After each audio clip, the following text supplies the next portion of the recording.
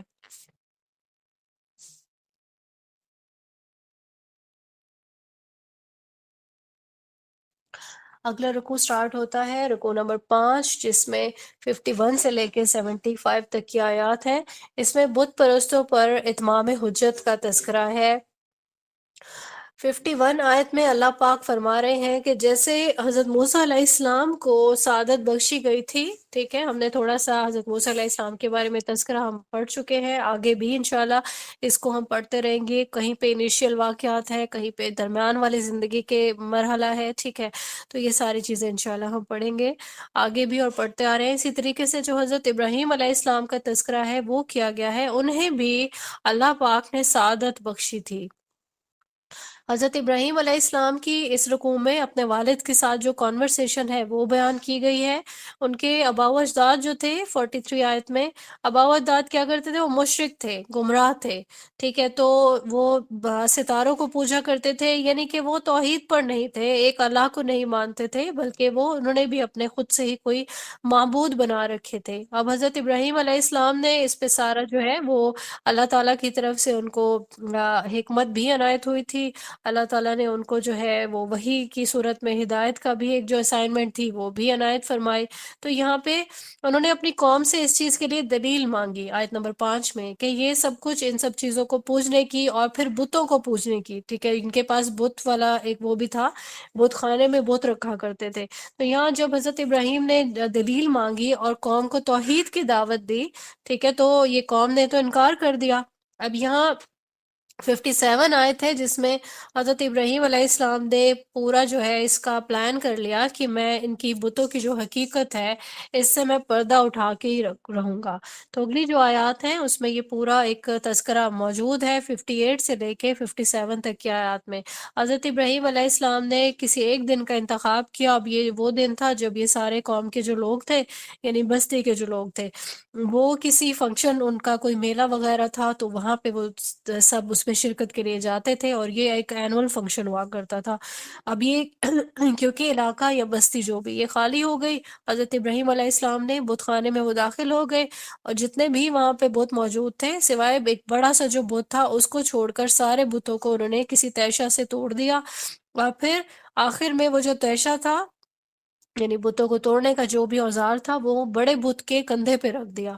اب جب یہ لوگ واپس آئے تو انہوں نے بہت زیادہ ان کو تشویش ہوئی کہ ہمارے معبودوں کا یہ حشر کس نے کر دیا۔ آپ علیہ السلام سے پوچھا گیا، کیونکہ حضرت ابراہیم علیہ السلام جو ہے وہی اور مشکوک تھے اس وقت، تو انہوں نے حضرت ابراہیم علیہ السلام سے ہی پوچھا، اور حضرت ابراہیم علیہ السلام نے جواب دیا کہ بڑے بت نے کیا ہوگا یہ سب کچھ، اور ایسا کرو آپ جا کے ٹوٹے ہوئے بتوں سے پوچھ لو کہ آپ کے ساتھ یہ سب کچھ کس نے کیا۔ اب جو مشرکین تھے انہوں نے حضرت ابراہیم علیہ السلام کو جواب دیا کہ آپ جانتے ہو کہ بت تو بول نہیں سکتے۔ تو یہاں پہ یہ دیکھیں کہ حضرت ابراہیم علیہ السلام نے ان کو جو جواب دیا لاجکس کے ساتھ کہ تم لوگوں پہ بہت افسوس ہے، ساتھ میں تمہارے معبودوں پہ بھی افسوس ہے، ایسے بتوں کی تم پوجا کر رہے ہو جو نہ تو اپنا دفاع کر سکتے ہیں نہ تمہیں جواب دے سکتے ہیں، تو اب یہ نفع اور نقصان میں کیا ان کا مطلب معاملہ ہوگا، نہ تمہیں کوئی نقصان پہنچا سکتے ہیں نہ نفع پہنچا سکتے ہیں۔ اب یہاں پہ ان پہ حجت تو پوری ہو گئی مشرکین پہ، حق بھی ان پہ واضح ہو گیا، لیکن وہی والی چیز ہے کہ آباء و اجداد جو ہے وہ ایسا کرتے تھے، ٹھیک ہے۔ اب یہ جو آباء و اجداد کی ایک اندھی تقلید ہے وہ حق کی راہ میں رکاوٹ بن گئی۔ اب یہاں پہ 68 آیت میں سبھی لوگوں نے پلان کیا، یعنی جو ان کے بڑے تھے سردار، ان سب نے یہ پلان کیا کہ یہ تو ہمیں ہمارے آباء و اجداد کے راستے سے روک رہے ہیں، حضرت ابراہیم علیہ السلام کو دہکتی ہوئی آگ میں ڈال دیا جائے۔ اب سارے لکڑیاں جمع کی گئی، ساری چیزیں، اور پھر اس میں حضرت ابراہیم علیہ السلام کو ڈال دیا گیا، لیکن اللہ تعالیٰ کی وجہ سے ہی، اللہ کی مرضی کے اس تحت ہی ساری چیزوں میں تاثیر پیدا ہوتی ہے۔ تو اللہ نے 69 آیت میں اللہ پاک نے حکم دیا آگ کو کہ ٹھنڈی ہو جا اور سلامتی والی ہو جا ابراہیم علیہ السلام پہ۔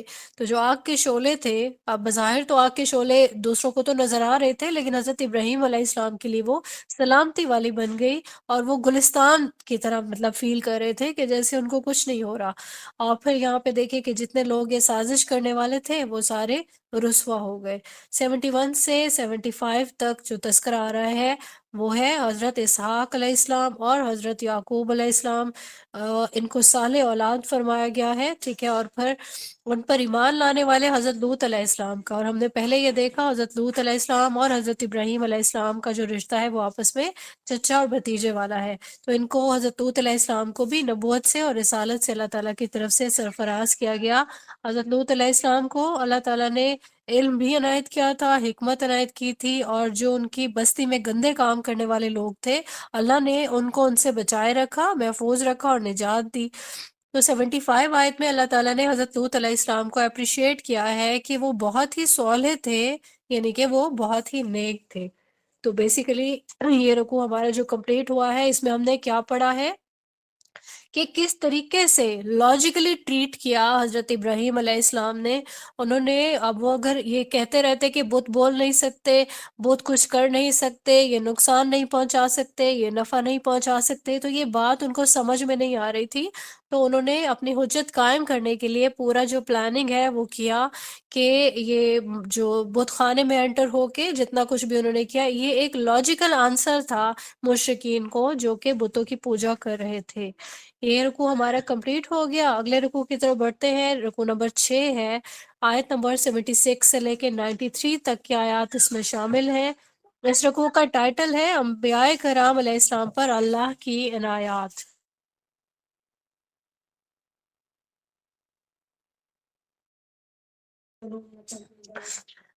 اب یہاں پہ جو آیات ہے اس میں ہم دیکھتے ہیں کہ جتنے بھی اہل ایمان تھے، ٹھیک ہے، جس طرح پچھلی جتنی بھی قومیں تھی، اہل ایمان کو اللہ تعالیٰ نے بچا لیا تھا، اور باقی ساری جو قومیں تھی وہ ہلاک ہو گئی تھی۔ کون کون سی قوموں کے بارے میں ہم نے پڑھا؟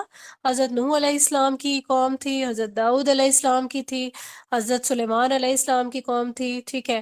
اچھا، اگلے جو آیات ہیں اس میں ہم دیکھتے ہیں کہ کیا تذکرہ، کون کون سے انبیاء ہیں جن کا تذکرہ کیا جا رہا ہے۔ تو اس کو ہم ایک ایک کر کے دیکھتے ہیں، کیسے حضرت نوح علیہ السلام کی جو قوم تھی اللہ تعالیٰ نے ان کو ہدایت کے ساتھ بھیجا، پھر اس کے بعد کیا ہوا، حضرت نوح علیہ السلام نے دعا کی اللہ تعالیٰ سے، اللہ نے ان کی دعا کو قبول کیا، اور پھر ان کو نجات دی، ان کے گھر والوں کو، جتنے بھی لوگ اہل ایمان تھے ان سب کو اللہ پاک نے نجات دے دی، اور پھر جتنے بھی قوم کے سرکش لوگ تھے وہ سارے کے سارے غرق ہو گئے، ہلاک ہو گئے۔ اس کے بعد 78 آیت ہے جس میں حضرت داؤد علیہ السلام کا تذکرہ ہے، حضرت داؤد علیہ السلام اور حضرت سلیمان علیہ السلام۔ اللہ تعالیٰ نے ان کو بھی بہت سارے معجزات دیے تھے، بہت ساری نعمتیں دی تھی۔ اب یہاں پہ ہوا یہ کہ حضرت داؤد علیہ السلام اور حضرت سلیمان علیہ السلام، اللہ نے ان کو نبوت کے ساتھ ساتھ بادشاہت بھی عنایت کی تھی، ٹھیک ہے۔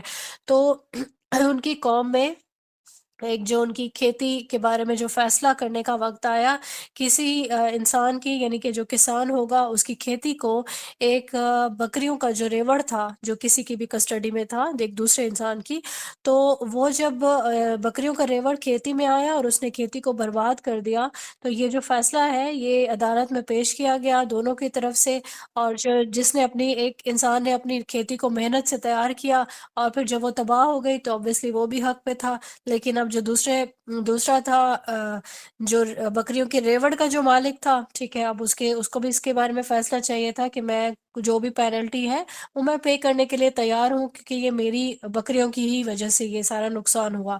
اللہ تعالیٰ نے حضرت سلیمان علیہ السلام کو اس فیصلے کا فہم عنایت فرما دیا، تو حضرت سلیمان علیہ السلام نے اس مسئلے کا ایک سولوشن بتایا کہ بکریاں جو ہیں وہ کھیتی والے کو عارضی طور پر دے دی جائیں، جس سے وہ اپنا نقصان کمپنسیٹ کرے۔ کیسے کرے گا؟ ان کا دودھ جو ہے وہ لے گا اور اس سے فائدہ اٹھائے گا، اور بکریوں کا جو مالک ہے وہ کیا کرے گا؟ وہ کھیتی پہ محنت کرے گا، اس میں ہل چلا کے بیج بو کے کھیتی اور فصل کو تیار کر دے گا، اور جیسے ہی فصل تیار ہوگی وہ اپنی بکریاں واپس لے سکتا ہے اور مالک کو اس کی کھیتی اس کے سپورٹ کر سکتا ہے۔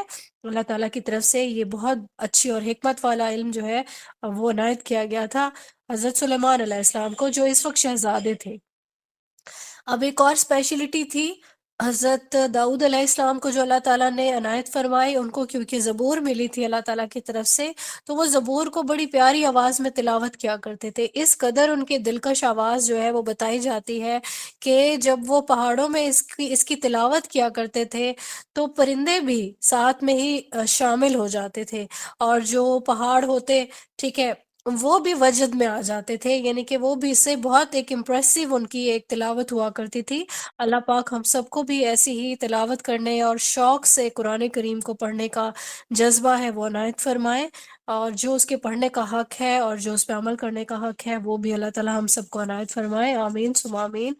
یہاں ہم دیکھتے ہیں آیت نمبر 80 میں ایک جو زرہ جو بنتی ہے، جنگی ایک لباس کہا جاتا ہے اس کو، زرہ کیا کرتی ہے کہ جب بھی جنگ میں ایسا لباس پہن کے یعنی کہ زرہ پہن کے کوئی جاتا ہے تو پھر وہ نیزوں سے، تلواروں سے، تیروں سے جس نے بھی پہنی ہوتی ہے وہ حفاظت کرتی ہے۔ تو اللہ تعالیٰ نے یہ والی اسپیشلٹی بھی حضرت داؤد علیہ السلام کو عنایت فرمائی، انہوں نے زرہ کو بنانے کا طریقہ بتایا تھا۔ 81 آیت میں حضرت سلیمان علیہ السلام کی ایک اسپیشلٹی جو اللہ تعالیٰ کی طرف سے موجزانہ طور پر ان کو ملی وہ فرمائی جا رہی ہے۔ حضرت سلیمان علیہ السلام کے پاس کیونکہ ہم جانتے ایک تخت تھا، تو جب بھی وہ اپنے تخت پہ سوار ہوتے ہوا کو حکم دیتے تھے کہ اس رخ جانا ہے، اور ہوا اللہ تعالیٰ کے حکم سے حضرت سلیمان علیہ السلام کے تابع ہو جاتی، اور پھر وہ جس طرف جاتے وہ چاہتے وہ چلے جاتے تھے۔ اور پھر ایک اور بھی اسپیشلٹی کا تذکرہ ہے، جنات اور شیاطین یہ بھی جو ہے یہ مسخر کیے گئے تھے اللہ تعالیٰ کی طرف سے۔ حضرت سلیمان علیہ السلام کو وہ حکم دیتے کہ جنات کو کہ آپ نے جو ہے سمندروں سے چیزیں نکال کے لانی ہے۔ کون کون سی چیزیں ہو سکتی ہیں؟ جو بھی قیمتی چیزیں ہیں سمندر کی تہ میں سے، وہ موتی ہو سکتے ہیں، قیمتی پتھر ہو سکتے ہیں، یعنی جو بھی ایسی چیزیں جو قیمتی ہوں۔ اور پھر جو کنسٹرکشن کا جو کام تھا وہ بھی جنات سے حضرت سلیمان علیہ السلام کروا لیا کرتے تھے، پرندوں کی بولیاں بھی وہ جانتے تھے، یہ انشاءاللہ آگے ہم پڑھیں گے اس کے بارے میں۔ اس کے بعد حضرت ایوب علیہ السلام کا تذکرہ سٹارٹ ہوتا ہے آیت نمبر 83 سے۔ حضرت ایوب علیہ السلام کا صبر ہم بچپن سے سنتے آ رہے ہیں کہ صبر ایوب کی ایک مثال ہے نا، کہ حضرت ایوب جیسا صبر کہ اللہ نے ان کو ایک ایسی آزمائش میں مبتلا کیا تھا کہ ایک ایسی ان کو بیماری لاحق ہو گئی کہ جس کی وجہ سے ان کے جسم میں بتایا جاتا ہے کیڑے پڑ گئے تھے، ان کے جسم سے اسمیل آتی تھی، اور جو ان کی سکن تھی وہ پھوڑے اور پھنسیوں کی وجہ سے وہ گلنے لگی تھی، اور یہی وجہ تھی کہ جتنے بھی ان کی اولاد تھی وہ چھوڑ کے ان کو چلی گئی تھی۔ اور پھر انہوں نے بہت بیماری کو جب جھیل لیا تو ان کی صرف ان کی زوجہ ان کے پاس رہ گئی، اولاد اور سب کچھ ان کو چھوڑ کے چلے گئے، مال و دولت ان کے پاس بہت زیادہ تھا وہ بھی ختم ہو گیا۔ تو اللہ سے پھر انہوں نے دعا کی کہ اللہ تعالیٰ مجھے اس آزمائش میں نے صبر کیا ہے تو اللہ تعالیٰ مجھے اب جو ہے وہ اس سے نجات عنایت فرمائے۔ اللہ تعالیٰ نے ان کی صبر کی بدولت ان کو نہ صرف نجات عنایت فرمائی بلکہ پھر ان کے اہل خانہ میں اضافہ کیا، یعنی کہ مزید اولاد بھی ان کو عنایت فرمائی، اور اللہ تعالیٰ کی طرف سے یہ ان کے صبر کی بدولت ایک خاص رحمت تھی۔ اس کے بعد صبر میں جو تذکرہ کیا گیا ہے وہ 85 آیت میں حضرت اسماعیل علیہ السلام اور حضرت ادریس علیہ السلام اور حضرت ذوالکفل علیہ السلام، ان کا تذکرہ ملتا ہے کہ یہ بھی صابرین میں سے تھے، اور ان کو صالحین بتایا گیا ہے اللہ تعالیٰ نے 86 آیت میں۔ اس کے بعد جو تذکرہ سٹارٹ ہوتا ہے وہ ہے حضرت یونس علیہ السلام کا، جو کہ 87 آیت سے سٹارٹ ہوتا ہے۔ ان کو مچھلی والے بھی کہا جاتا ہے، حضرت یونس علیہ السلام کو، کیونکہ ان کا جو تذکرہ ہے وہ قرآن کریم میں ہے کہ ایک مچھلی نے ان کو نگل لیا تھا۔ اب یہ کس طرح سے ہوا؟ حضرت یونس علیہ السلام کو ایک قوم پر مبعوث کیا گیا تھا، اور پھر یہ قوم جو ہے انہوں نے بھی توحید کی دعوت دی، اور بہت زیادہ جس طرح سے محنت کا ایک حق ہوتا ہے محنت کی، لیکن یہ ہوا کہ قوم جو ہے وہ بالکل بھی صحیح راستے پر نہیں آئی، اور یہ حضرت یونس علیہ السلام نے اللہ تعالیٰ کا حکم آنے سے پہلے ہی قوم سے تنگ آ کے اپنی قوم کو چھوڑ دیا اور ہجرت کر لی۔ تو اللہ تعالیٰ کا کیونکہ حکم نہیں آیا تھا، اللہ نے پھر ان کو ایک آزمائش میں مبتلا کیا، ایک مچھلی نے ان کو نگل لیا۔ پھر انہوں نے اس چیز کو ریئلائز کرتے ہوئے اللہ تعالیٰ سے توبہ طلب کی، معافی مانگی، اللہ سے دعا کی۔ انہوں نے کیا فریاد کی تھی جو ہم اپنی ڈیلی روٹین میں بھی پڑھ رہے ہوتے ہیں، دعا، لا الہ الا انت سبحانک انی کنت من الظالمین، اے اللہ تیرے سوا کوئی معبود نہیں، تو پاک ہے، بے شک میں ہی ظالموں میں سے تھا۔ اللہ تعالیٰ نے 88 آیت میں ان کی فریاد سنی، اور مچھلی نے ان کو خشکی پر اگل دیا، یعنی کہ صحیح و سالم زندہ حالت میں اللہ تعالیٰ کی طرف سے یہ حکم ہوا مچھلی کو، ٹھیک ہے۔ یہاں پہ یہ جو واقعہ ہے یہ کمپلیٹ ہوتا ہے۔ اس کے بعد 89 آیت میں حضرت زکریا علیہ السلام کا تذکرہ ہے۔ اب حضرت زکریا علیہ السلام نے اللہ تعالیٰ سے دعا کی، ہم نے پہلے بھی اس کو پڑھا کہ حضرت زکریا علیہ السلام جو ہے وہ بوڑھے ہو چکے تھے، ان کی بیوی بھی بانجھ تھی، تو انہوں نے اللہ تعالیٰ سے چپکے چپکے اس چیز کے لیے دعا کی۔ سورہ مریم میں ہم نے یہ پڑھا کہ اللہ تعالیٰ مجھے اولاد سے نوازے، ٹھیک ہے۔ ہم نے ان کی بیوی کو اللہ تعالیٰ نے ٹھیک کر دیا، ٹھیک ہے، ان کا جو بانجھ پن تھا وہ درست کر دیا، اور اللہ تعالیٰ نے ان کی دعا قبول کرنے کے بعد ان کو حضرت یحییٰ جیسا پاکیزہ بیٹا عنایت فرمایا۔ اب اس کو ایک معجزہ کہا جاتا ہے، کیونکہ آخری عمر میں اور بانجھ بیوی سے اللہ تعالیٰ نے یہ معجزانہ طور پر ان کو یہ اولاد عطا فرمائی۔ دوسرا معجزہ جو ہے وہ حضرت عیسیٰ علیہ السلام کی پیدائش ہے، آیت نمبر 91 میں اللہ تعالیٰ نے یہ معجزانہ طور پہ حضرت مریم علیہ السلام، جو کہ بغیر شادی کے، بغیر کسی مرد کے چھوئے، ایک معجزانہ طور پر حضرت عیسیٰ علیہ السلام کو ان کے بطن سے ہی پیدا کیا، اور رہتی دنیا تک نشانی بنا دیا اس چیز کو۔ تو یہ جو تمام انبیاء ہیں اللہ تعالیٰ کی عبادت کرتے تھے، نیکیوں میں سبقت لے جاتے تھے۔ اللہ تعالیٰ سے ہمیں بھی دعا کرنی، اللہ تعالیٰ ہمیں بھی نیکیوں میں سبقت کرنے والی توفیق ضرور عنایت فرمائے، آمین ثم آمین۔ اب یہاں پہ جو 92 آیت ہے، امت کو بندگی کا حکم یہاں پہ ملتا ہے، اور 93 آیت میں امت کی تقسیم ہونے کا تذکرہ ہے کہ جو بھی انسان اس تقسیم پہ بلیو کرتا ہے کہ اللہ تعالیٰ کا ایک قرآن، ٹھیک ہے، جو نازل کیا گیا آخری کتاب ہے، اس پہ سٹیمپ ہے، اور اسی پر ہی ایمان رکھنا ہے، آخری نبی رسول اللہ صلی اللہ علیہ وآلہ وسلم، ان کا طریقہ حدیث کی صورت پہ موجود ہے، اس کے باوجود بھی جو امت ہے وہ تقسیم ہونے کے جو ہے وہ اس کا تذکرہ ہے کہ تقسیم ہو گئی ہے، تو انسان جو ہے وہ لوٹ کے اللہ کی طرف ہی جائے گا، اس چیز کو ریئلائز کروایا گیا ہے۔ انبیاء کرام کی عنایات ہم نے اس رکوع میں پڑھی ہیں، جن انبیاء کا تذکرہ کیا گیا ان کا تھوڑا تھوڑا جو ہے احوال بھی بیان کیا گیا ہے۔ حضرت نوح علیہ السلام کا، حضرت داؤد علیہ السلام، حضرت سلیمان علیہ السلام، حضرت ایوب علیہ السلام، حضرت اسماعیل علیہ السلام، حضرت ادریس اور حضرت ذوالکفل علیہ السلام کا تذکرہ ہے، اور پھر حضرت یونس علیہ السلام کا بھی تذکرہ جو ہے وہ ہم نے اس کو اچھے سے ڈیٹیل میں دیکھا، حضرت زکریا علیہ السلام کے بارے میں دیکھا ہم نے، اور پھر حضرت عیسیٰ علیہ السلام کی پیدائش کے بارے میں دیکھا۔ یہ رکوع ہمارا مکمل ہوا، اور پھر ہم رکوع نمبر 7 پڑھیں گے انشاءاللہ، جس کا ٹائٹل ہے رسول اللہ صلی اللہ علیہ وآلہ وسلم تمام جہانوں کے لیے رحمت ہے۔ 94 آیت سے سٹارٹ ہوتا ہے، جس میں تذکرہ ہے کہ نیک لوگوں کو اللہ کی طرف سے جو ہے پورا کا پورا کمپنسیشن ملے گا، کیونکہ جتنے بھی لوگ ہیں ان سب کے اعمال کا رجسٹر اللہ تعالیٰ کی طرف لکھا جا رہا ہے، ایک ایک عمل کو نوٹ ڈاؤن کیا جا رہا ہے، تو سب کا صلہ بھرپور طریقے سے ملے گا انشاءاللہ۔ 95 آیت ہے، یہاں پہ بستیوں پر عذاب کا جب فیصلہ ہو جائے تو پھر وہ بستیاں برباد ہو جاتی ہیں اور اس کے بعد کبھی بھی وہ آباد نہیں ہوتی ہیں، یہ چیز بیان کی گئی ہے۔ 96 آیت ہے جس میں یاجوج ماجوج کا تذکرہ ہے۔ اچھا، یہاں پہ ہم دیکھتے ہیں کہ یہ جو یاجوج اور ماجوج ہے یہ قیامت سے پہلے کی ایک نشانی ہے۔ احادیث سے ہمیں اس کی ڈیٹیل ملتی ہے۔ یہ کچھ ایسی قوم ہوگی، بے تحاشا تعداد میں ہوں گے، اور پھر جو ہے یہ ان کا ظہور ہوگا پہلے اور پھر اس کے بعد قیامت آئے گی۔ تو اس کے بعد آتی ہے اگلی آیت جس میں 97 ہے، قیامت کے خوف کا تذکرہ ہے کہ اب جب بھی انسان خوف میں مبتلا ہوتا ہے تو کیا ہوتا ہے، اس کو اپنے سارے گناہ یاد آنے لگتے ہیں، اور جو کوئی بھی انسان غفلت کا شکار ہے اس کو اپنے گناہ یاد آنے لگیں گے۔ آیت نمبر 98 سے لے کے 100 تک جو آیات ہیں اس میں جہنم کے عذاب کا ذکر ہے۔ اب جو شرک کرنے والا ہے اس کے لیے جہنم ہے۔ ہم نے یہ چیز پڑھی تھی کہ شرک جو ہے وہ ظلم عظیم ہے، اور شرک کبھی بھی معاف نہیں کیا جائے گا۔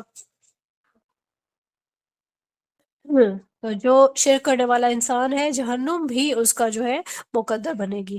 اس کے بعد جو اگلی آیات ہے 101 سے لے کے 103 تک، یہاں پہ اہل جنت کا تذکرہ ہے۔ یہ ہر طرح سے محفوظ رہیں گے، اللہ تعالیٰ کی طرف سے دی گئی نعمتیں پائیں گے، ان کو کوئی فکر لاحق نہیں ہوگی۔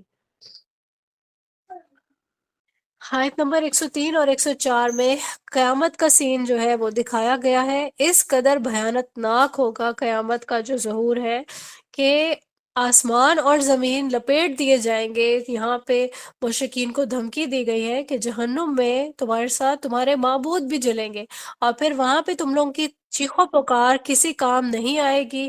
اور یہاں پہ جو نیک لوگ ہیں ان کا بھی تذکرہ آ گیا کہ وہ لوگ ہر طرح کی گھبراہٹ سے محفوظ رہیں گے، اور ان کے پاس ان کے لیے کیونکہ نعمتیں موجود ہوں گی۔ آیت نمبر 105 میں آتا ہے دنیا میں جو زمین کے وارث ہیں وہ نیک بندے ہی بنیں گے۔ ٹھیک ہے، یہ اللہ تعالیٰ کی طرف سے ایک خوشخبری ہے جو کہ زبور میں بھی لکھ دی گئی تھی۔ آیت نمبر 106 اور 107 میں ذکر کیا گیا ہے یہاں پہ کہ اس خوشخبری کا جو ظہور ہے وہ رسول اللہ صلی اللہ علیہ وآلہ وسلم کی امت میں ہوگا، کیونکہ آپ صلی اللہ علیہ وآلہ وسلم کے بارے میں اللہ تعالیٰ کا یہ ارشاد ہے آیت نمبر 107 میں، وَمَا أَرْسَلْنَاكَ إِلَّا رَحْمَةً لِّلْعَالَمِينَ، اور اے نبی صلی اللہ علیہ وآلہ وسلم، ہم نے آپ کو نہیں بھیجا مگر تمام جہانوں کے لیے رحمت بنا کر۔ یہ اللہ تعالیٰ کی رحمت ہے کہ ظالموں کا جو اقتدار ہے وہ زمین سے ختم ہو جائے گا، اور پھر جو نیک لوگ ہوں گے جو اللہ سے ڈرنے والے ہوں گے وہ اس زمین کے وارث بنیں گے۔ 109 آیت میں شرک کے حوالے سے بات کی گئی ہے کہ اللہ تعالیٰ نے شرک کو بالکل اس کی نفی کر دی ہے، اور فرمایا ہے آیت میں، اے نبی ان سے کہہ دیجئے کہ میری طرف وحی کیا گیا ہے کہ تمہارا معبود ایک ہے، یعنی اللہ، اور رسول اللہ صلی اللہ علیہ وآلہ وسلم رحمت للعالمین ہے لیکن معبود نہیں ہے، معبود صرف اللہ پاک ہے۔ آیت نمبر 112 میں رسول اللہ صلی اللہ علیہ وآلہ وسلم کی دعا موجود ہے جس میں انہوں نے یہ دعا کی تھی کہ اللہ تعالیٰ تمام چیزوں کا فیصلہ حق کے ساتھ فرما دے۔ یہاں پہ ہماری سورہ بھی کمپلیٹ ہو گئی ہے اور رکوع کا بھی اختتام ہو گیا ہے۔ رسول اللہ صلی اللہ علیہ وآلہ وسلم تمام جہانوں کے لیے رحمت ہے۔ یہاں پہ ہم نے کیا کیا چیزیں پڑھی ہیں، ہم نے بستیوں پہ عذاب کے بعد جو فیصلے ہیں اللہ تعالیٰ کے کہ یہ بستیاں کبھی آباد نہیں ہوں گی، اس کا تذکرہ پڑا ہے۔ یاجوج ماجوج کا تذکرہ صرف ایک آیت میں پڑا ہے، آگے اس کی ڈیٹیل بھی کچھ آئیں گی انشاءاللہ۔ اس کے بعد قیامت کا تذکرہ ہے، نیک لوگوں کی کمپنسیشن کا کہ وہ ان کے اعمال جو ہے وہ نوٹ ڈاؤن کیے جا رہے ہیں، اہل جنت کی جو نعمتیں ہیں ان کا تذکرہ ہے، اور پھر اس کے بعد ہم نے یہ دیکھا کہ اللہ تعالیٰ نے رسول اللہ صلی اللہ علیہ وآلہ وسلم کو تمام جہانوں کے لیے رحمت بنا کے بھیجا، لیکن معبود صرف اللہ ہے اور وہ ایک ہے۔ اب تمام جہانوں کے لیے آپ صلی اللہ علیہ وآلہ وسلم رحمت ہے لیکن آپ معبود نہیں ہیں، لہٰذا معبود صرف اللہ ہے، اللہ ہی سے مانگا جا سکتا ہے اور اللہ کے ساتھ کوئی شریک نہیں ہے۔ یہاں پہ ہم نے اپنی سورہ الانبیاء کمپلیٹ کی ہے۔ سورہ حج کی طرف بڑھتے ہیں۔ سورہ حج کا جو رکوع ہے پہلا، اس میں 1 سے لے کے 10 تک کی آیات شامل ہیں۔ اب یہاں پہ جو باطل تصورات ہیں اس سورہ میں ان کی پرزور طریقے سے نفی کی گئی ہے۔ تو پہلی آیت میں ہم دیکھتے ہیں کہ قیامت کا تذکرہ آتا ہے قیامت کے زلزلے کا ذکر ہے۔ اب یہ دیکھیں کہ اگلی آیات میں اس زلزلے کی شدت جو بیان کی گئی ہے وہ انسان کا دل ہلا دینے والی ہے، کہ ایک جو مدر ہے اس کی مثال دی گئی ہے کہ انسان کی جب بچہ پیدا ہوتا ہے تو اپنے بچے کو فیڈ کروانے کے لیے وہ کس قدر کیئرفل ہوتی ہے کہ میرا بچہ بھوکا نہیں رہ جائے، بہت کیئر کرتی ہے۔ لیکن یہ جو قیامت کے زلزلے کی شدت ہوگی، عورت ایسا کرے گی کہ اپنے بچے کو فیڈ کروانا بھول جائے گی، مطلب وہ سب کچھ بھول جانے کے مترادف ہے۔ اور پھر جتنی پریگننٹ لیڈیز ہوں گی وہ اپنا حمل گرا دیں گی۔ لوگوں کی سچویشن بتائی جا رہی ہے وہ دیوانے کی طرح سے نظر آئیں گے، حالانکہ وہ دیوانے نہیں ہوں گے۔ یہ عذاب کی شدت ہے جو انسان پہ حاوی ہو جائے گی، اور وہ اس طریقے سے اپنا جو حالات ہیں وہ اپنے پیش کرنے لگے گا۔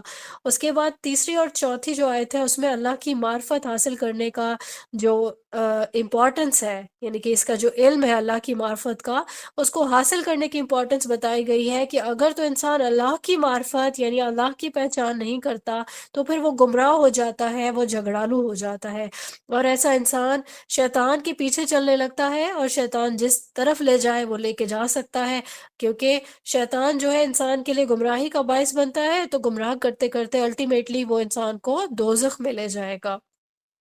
آیت نمبر 5 میں اللہ تعالیٰ کی قدرت کے بارے میں جو لوگ شک کرتے ہیں ان کا بیان ہے۔ وہ کیا شک کرتے ہیں کہ اللہ تعالیٰ مرنے کے بعد کیسے زندہ کرے گا انسان کو۔ اب یہاں پہ اللہ تعالیٰ نے مثال دی ہے کہ اللہ نے جب انسان کو بنایا تھا انیشلی تو مٹی سے بنایا، ٹھیک ہے، پھر اس کے بعد پہلے کیونکہ حضرت آدم علیہ السلام کی تخلیق مٹی سے ہوئی، اللہ پھر جو آگے کا جو سلسلہ ہے لوگوں کی پیدائش کا وہ نطفے سے رکھا، ٹھیک ہے، نطفے سے افزائش ہوتی ہے، نطفہ جو ہے وہ زائگوٹ بنتا ہے ایگ کے ساتھ مل کے، ٹھیک ہے، اس کو جمع ہوا خون کہتے ہیں، پھر اس کے بعد وہ بوٹی میں بنتا ہے، تقسیم ہو جاتا ہے، بوٹی بنتی ہے، اور پھر اس پہ اللہ تعالیٰ نے نقش و نگاری کی، انسان بن گیا، اور پھر صحیح سالم انسان کو ایک بچے کی صورت میں اللہ تعالیٰ دنیا میں بھیج دیتے ہیں۔ پھر انسان پیدا ہونے کے بعد عمر کے مختلف حصوں سے بڑھتے بڑھتے کیا ہوتا ہے، جوان ہو جاتا ہے، پھر بوڑھا ہو جاتا ہے، ٹھیک ہے۔ تو یہ ایک مثال ہے اللہ تعالیٰ کی طرف سے۔ اللہ اسی طریقے سے ایک مردہ بنجر زمین ہوتی ہے، کیسے اللہ پاک بارش برساتا ہے، اور پھر کیا ہوتا ہے، خوبصورت پودے پیدا ہو جاتے ہیں۔ تو یہ ساری چیزیں اگر اللہ تعالیٰ کر سکتے ہیں تو کسی مرے ہوئے انسان کو، مردہ کو، جو بالکل مٹی میں ذرہ ذرہ ہو گیا اس کو اٹھا لینا بھی اللہ کے لیے کوئی مسئلے والی بات نہیں ہے۔ اللہ کے لیے تو کچھ بھی مشکل نہیں ہے۔ آیت نمبر 6 میں ریئلائز کروایا جا رہا ہے کہ جو اللہ یہ سب کچھ کر سکتا ہے، انسان کو دوبارہ زندہ کرنے پر بھی وہ پورے طریقے سے قادر ہے۔ آیت نمبر 7 میں قیامت کا اور حساب کتاب کا تذکرہ ہے کہ قیامت آئے گی، حساب کتاب ہوگا۔ آیت نمبر 8 اور 9 میں جو لوگ اللہ تعالیٰ کی قدرت کے بارے میں جھگڑتے ہیں ان کے لیے دنیا میں بھی رسوائی ہے اور آخرت میں بھی ان کے لیے دردناک عذاب ہوگا۔ آیت نمبر 10 میں انسان کے لیے جو جنت اور جہنم کا جو ایک پورا ایک کیمسٹری بتا دی گئی ہے انسان کو کہ یہ چیزیں کرنی ہے جنت کے حصول کے لیے اور یہ جہنم کے لیے، تو یہاں پہ جو ریزلٹ ہے، جو بھی انسان کی کمائی ہے، ٹھیک ہے، اس کے بارے میں بتایا گیا ہے کہ یہ انسان اپنے ہاتھوں سے کما رہا ہے، کیونکہ اللہ کا جو فیصلہ ہے وہ عدل والا ہے، اللہ کسی پر بھی ظلم نہیں کرتا ہے۔ سورہ حج کا پہلا رکوع ہم نے مکمل کر لیا۔ انیشیل آیات میں ہم نے قیامت کے زلزلے کا تذکرہ پڑھا ہے، کیا حالات ہوں گے، اس کے بعد انسان قیامت کے دن مرنے کے بعد کیسے اٹھایا جائے گا، اللہ تعالیٰ نے اگزامپل سے سمجھا دیا کہ کیسے اللہ تعالیٰ کسی کو بھی اگر آ، ایک نطفے سے انسان کو کی صورت بنا سکتا ہے اور ایک بنجر زمین سے پودے اگا سکتا ہے، تو اللہ تعالیٰ ہر ایک چیز پر قادر ہے، یہ بھی کوئی مشکل چیز نہیں ہے، اللہ کے لیے کچھ بھی ناممکن نہیں ہے۔ قیامت کا اور اعمال کا تذکرہ ہے آخری آیات میں، اور پھر یہ کہ اللہ کا جو فیصلہ ہے وہ عدل کا فیصلہ ہے۔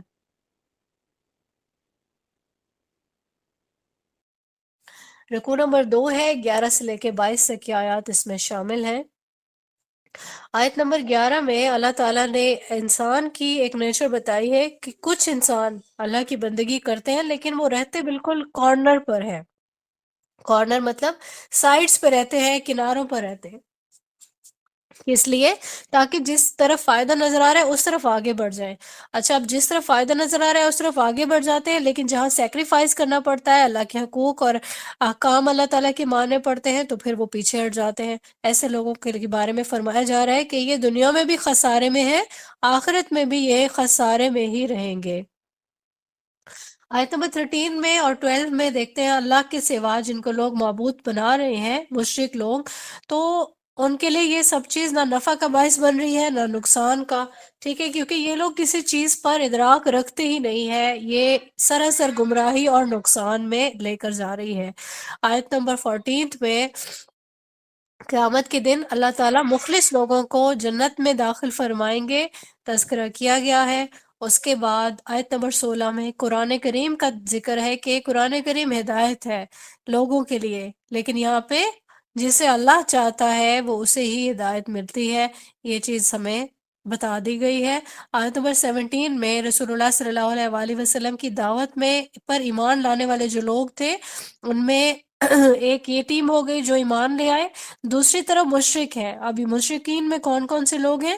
یہودی ہیں، عیسائی ہیں، مجوسی ہیں، یہ تذکرہ کیا گیا ہے۔ اور مجوسی کون ہوتے ہیں؟ جو آگ کی پرستش کرنے والے ہوتے ہیں۔ غرض یہ کہ یہ سب کے سب شرک کرنے والے لوگ ہیں، اللہ قیامت کے دن ان سب کے بارے میں اپنا فیصلہ فرما دے گا۔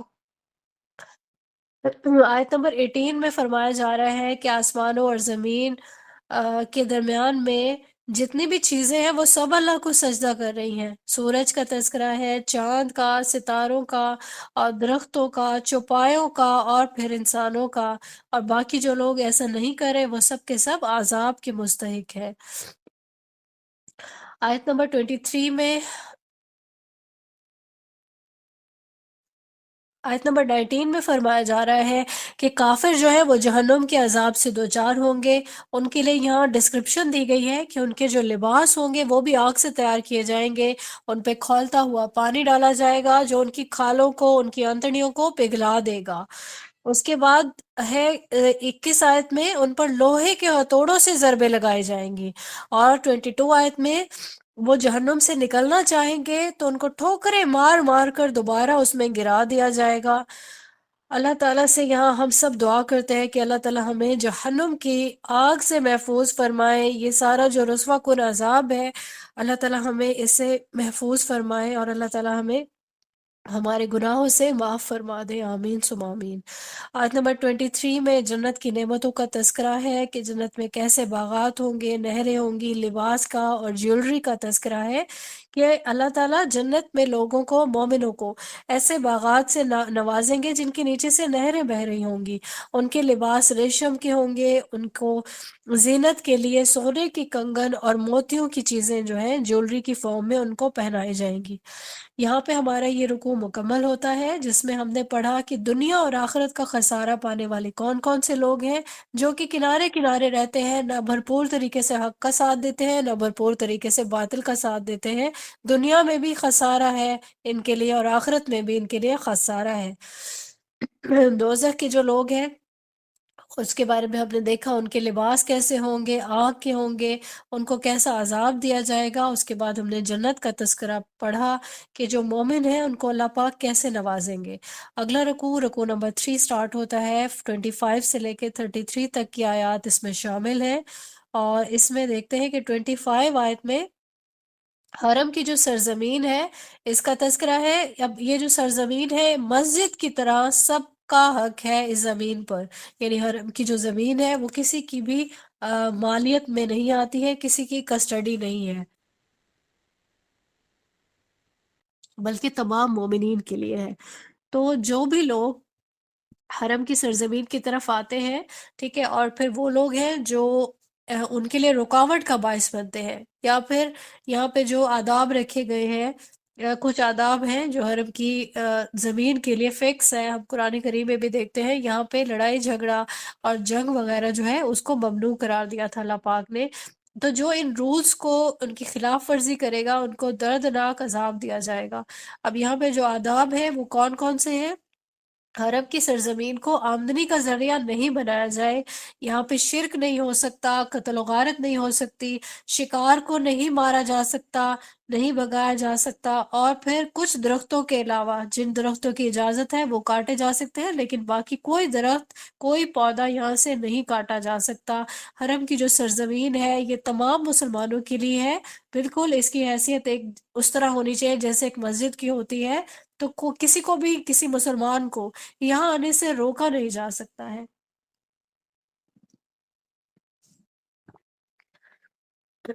اس کے بعد ہم دیکھیں گے آیت نمبر 26 میں حضرت ابراہیم علیہ السلام کا تذکرہ سٹارٹ ہوتا ہے۔ حضرت ابراہیم علیہ السلام کو اللہ پاک نے حکم دیا کہ مسجد حرام میں طہارت کا اہتمام کرنا ہے، اس گھر کو شرک کی نجاست سے پاک رکھنا ہے۔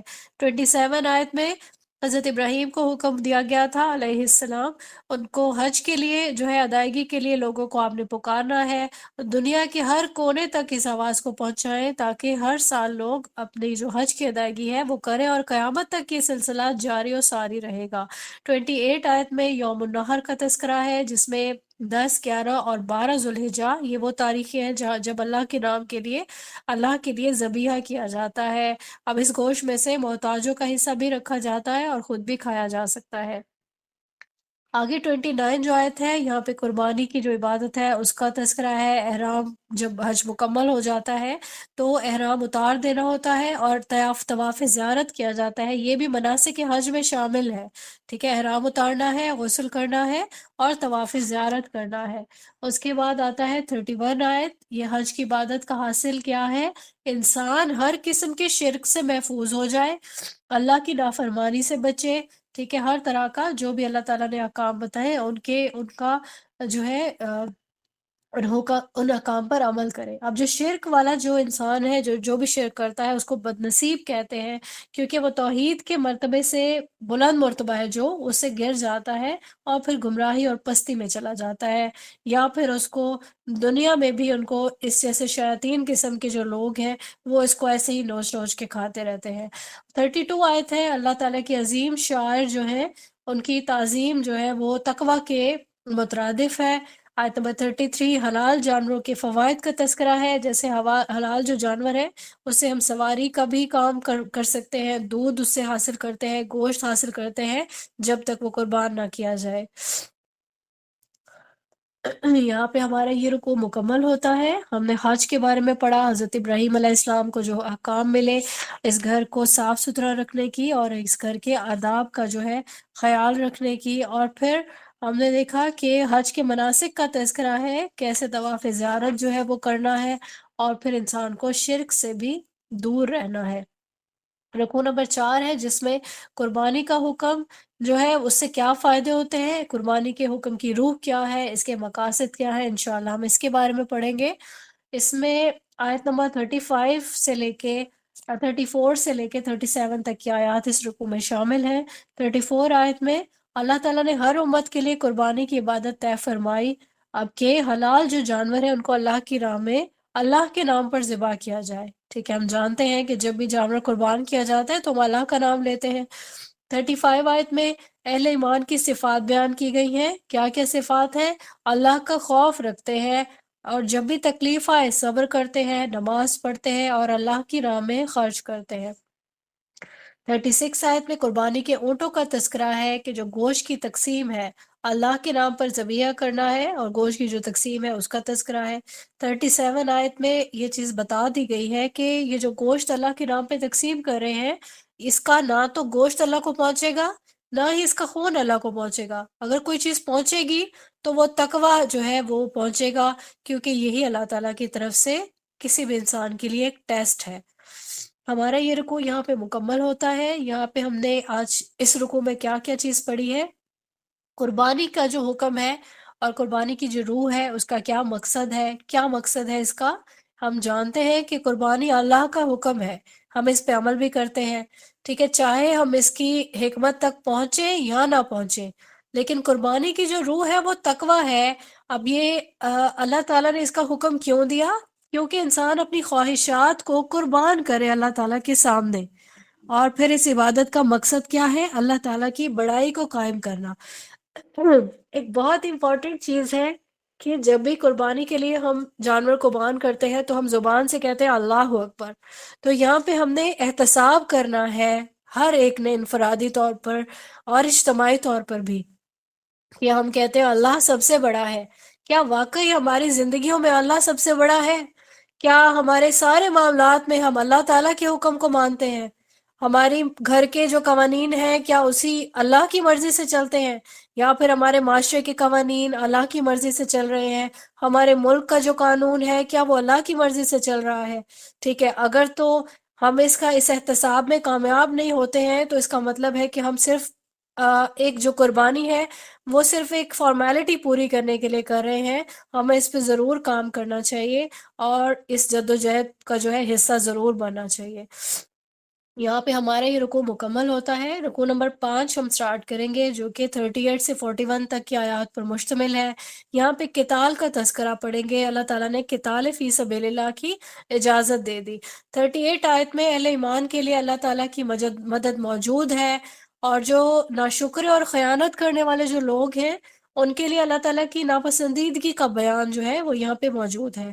39 آیت میں یہ جو ہجرت کرنے کی جو آیات ہیں وہ شامل ہیں، کیونکہ مکی دور میں مشرکین مکہ نے بہت زیادہ ظلم کیے تھے مسلمانوں پر. اللہ کا یہ حکم تھا کہ آپ نے برداشت کرنا ہے، ان کا ظلم بھی برداشت کرنا ہے، ان کا تشدد بھی برداشت کرنا ہے. آپ جوابی ہاتھ نہیں اٹھا سکتے. ایسا نہ ہو کہ آپ ہاتھ اٹھائیں، تعداد میں بھی تھوڑے ہیں تو ایسا نہ ہو کہ آپ کو کچل دیا جائے. تو اب جب یہ آیات آ رہی ہیں ان میں اللہ تعالیٰ نے مسلمانوں کو ظالموں کے خلاف جنگ کرنے کی اجازت دے دی. اب یہ وہ ظالم لوگ تھے، انہوں نے اس قدر ظلم کیا تھا مسلمانوں کو کہ یہ ہجرت پر مجبور ہو گئے تھے. اور پھر 40 آیت میں اللہ تعالیٰ کی طرف سے مسلمانوں کو فتح کی بشارت دی جا رہی ہے. 41 آیت میں ظلم کے خاتمے کے بعد اب یہاں یہ چیز اس کی بشارت میں شامل ہے کہ مسلمان اقتدار میں آ جائیں گے، اور پھر وہ کیا کریں گے؟ وہ نماز پڑھیں گے، وہ جب زکوٰۃ دیں گے تو پھر ایک بہت ہی بہترین نظام قائم ہو جائے گا جس سے برائیاں مٹتی چلی جائیں گی. تو یہ ہمارا رکوع یہاں پہ کمپلیٹ ہوتا ہے. 41 تک کی آیات ہم نے کمپلیٹ کی ہیں جس میں ہم نے قتال فی سبیل اللہ کی اجازت کے بارے میں پڑھا کہ اللہ تعالیٰ کی طرف سے اب مسلمانوں کو فتح کی بشارت دے دی گئی ہے. اگلا رکوع ہے رکوع نمبر 6 جس میں 42 سے لے کے 48 تک کی آیات شامل ہیں. 42 آیت میں قوموں کو ہلاک کر دیا گیا تھا ان کا تذکرہ موجود ہے. قوم نوح، قوم عاد، قوم سمود، ان کا تذکرہ ہے. اور پھر 43 آیت میں حضرت ابراہیم علیہ السلام جب آئے ان کا تذکرہ، اور قوم لوط، قوم مدین، اور پھر یہ بھی وہی لوگ تھے جنہوں نے رسولوں کو جھٹلایا، ان کی تکذیب کی. تو 45 اور 46 آیت پہ یہ چیز فرما دی گئی اللہ تعالیٰ کی طرف سے کہ اپنے ظلم کی وجہ سے یہ قومیں عبرت کا نشان بن گئی. اب ان کے بڑے بڑے محل مضبوط اور جو چٹانوں سے بنے گئے تھے محل وہ اب ویران پڑے ہوئے ہیں. ٹھیک ہے، یہ چیز اللہ تعالیٰ کی طرف سے ہے کہ عبرت کا یہ لوگ نشان بن گئے ہیں. 40 48 آیت پہ اللہ پاک نے تذکرہ کیا ہے کہ اللہ تعالیٰ کی طرف سے ان سب قوموں کو ڈھیل دے دی گئی، لیکن پھر کیا ہوا؟ اللہ نے اپنا وعدہ جو ہے وہ پورا کر دیا، اور سب لوگوں نے اللہ ہی کے پاس لوٹ کر جانا ہے. اب اس رکوع میں ہم نے یہ رکوع مکمل ہوتا ہے. 48 آیت تک ہم نے اس کو کمپلیٹ کیا ہے جس پہ ہم نے قوموں کا تذکرہ پڑھا ہے. اب یہاں پہ جو چلنے پھرنے والے لوگ ہیں زمین میں، ان لوگوں کے لیے یہ سارے نشانیاں ہیں کہ جتنی بھی قومیں جو رسولوں کو جھٹلانے کی وجہ سے، اللہ تعالیٰ کی توحید پر ایمان نہ لانے کی وجہ سے ہلاک ہو گئی تھی، تو زمین پہ چل پھر کے ان عبرت کے نشانوں کو انسان دیکھ سکتا ہے اور اللہ تعالیٰ کے پاس لوٹ کر جانے والے وقت کو یاد کر سکتا ہے، اور اسی طریقے سے تیاری بھی کر سکتا ہے.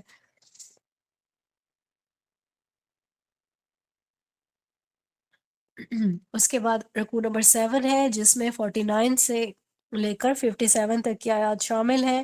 شیطان کی جو آمیزش ہے فیصلوں میں، اور اللہ تعالیٰ کی طرف سے جو اصلاح ہے ان کا تذکرہ یہاں پہ ملتا ہے ہمیں.